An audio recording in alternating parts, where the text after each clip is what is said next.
QQP, known mostly for its strategy and war games, is developing a full-fledged role-playing game called Northlands.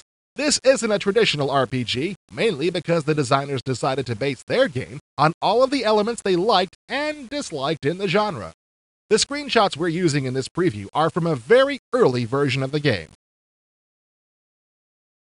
The storyline isn't much different from other RPGs. A malevolent force is causing a lot of problems in the world of Northlands, and it's your duty as a great adventurer to find the source of the problem and take care of it. But while that's the main goal of the game, the designers wanted to create a world interesting enough to entice the player to hang around for a while, instead of concentrating solely on completing the game. To really draw the player into the Northlands world, QQP has made their role-playing universe a very dynamic, interactive, and totally non-linear place. The world of Northlands doesn't revolve around the actions of the player. The deer migrate in different times of the year, characters go about their own business, and that monster that you encounter in a cave might not necessarily be there the next time you enter the cave.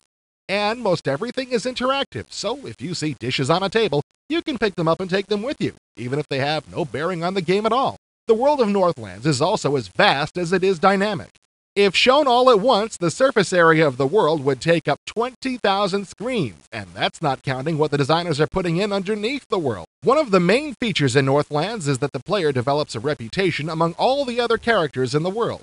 So if you want to be a boring goody-goody helping the helpless and protecting the nice guys, all the other good guy characters in the world will want to be your friend and help you out.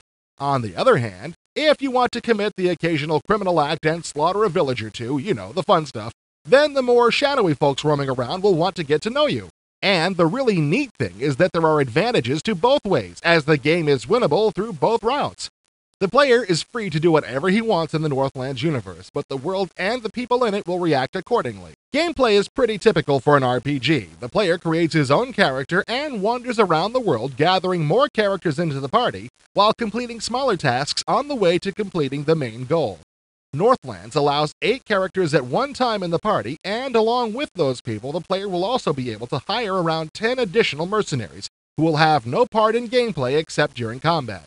You can choose what kind of mercenary you want, like a swordsman or a spearman, but beyond that, they're just hired muscle. One of the biggest departures from traditional RPGs is the fact that there's no class system at all in Northlands. No one is classified as, say, a fighter or cleric. Instead, everyone is rated simply by attribute points. So if someone has a high magic rating at the beginning, there's nothing stopping the player from developing that character into a great fighter as well.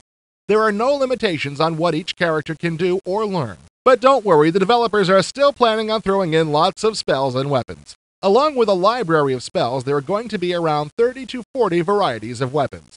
And there's going to be lots of chances to use them as well. When entering combat, the player gives assignments to the characters in their party as to who to attack, and strategic commands like formations and flanking maneuvers will also be available. Incorporating a living universe into such a vast gaming area while still providing a high level of freedom and interaction for the player is a big project to take on. And when you consider that QQP is also planning on adding a CD-quality soundtrack while putting everything in one solitary lonely little CD, it becomes an even more forbidding task, but with great potential.